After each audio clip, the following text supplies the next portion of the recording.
Pakistan gave corridor to Afghanistan, and still today you are suffering. Nowadays, under Dr. Yunus government, United States and UN asking Bangladesh to give corridor to Arakan army to Burma. And if you can tell or compare, if we give the corridor of what happened giving corridor in Afghanistan from Pakistan and still you are suffering. So is a corridor it good for anything or is a political? So for 21 years, when the U.S. was there, we always told the U.S. that you should not come here, you should not stay here. When President Musharraf gave the bases to the U.S. against Afghanistan, the Frontier Force did tell President Musharraf that this is a wrong move. This will hit you back in future. I do not think any country especially should give any corridors to anybody against their neighbors.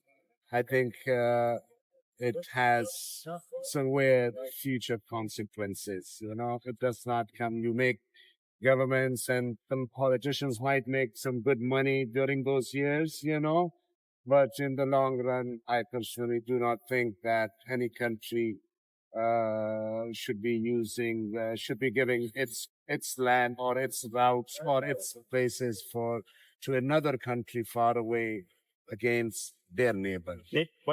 Very neighbor and coming from outside and using this corridor for military issues.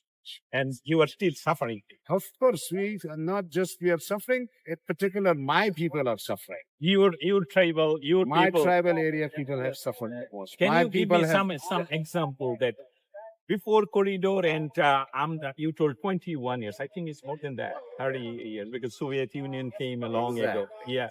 So still now you do not have peace. I seen personally, you are asking State Department same question repeatedly that some thing happening always cross-border aggression from Taliban side or Afghanistan side to inside of your people. So nothing is changing. And if you can tell what's suffering your people. Well, let me tell you something in Pakistan. Within a country, the most migration done of its own people are from my tribal area people. They have, and from very respectable families too. But of course, when you leave, so in Musharraf times, almost like 800,000 people or 700,000 people had to move to different areas. If you go to Islamabad now, you have people from tribal areas, Waziristan, and all over living in Islamabad, Pindi, all the way to Karachi and different parts, Lahore. And they're treated very bad too, by the way, because for majority of the Pakistani police or military, they cannot distinguish between a guy from my tribal area and Afghanistan because a lot of time our language is the same, our food is the same, everything our music is the same. Yeah. So sometimes within their own country, they're treated like a third-rate citizen, So the agonies and the problems they went through within their own country has been horrible. And that what will happen with the same people of your country who are in that border region. They will be the one who will suffer the most. They already starting suffering. They have already started. And they will continue as long as this thing continues. And then revenge is another thing. Revenge is our human instinct. Somebody kills your parents, your children.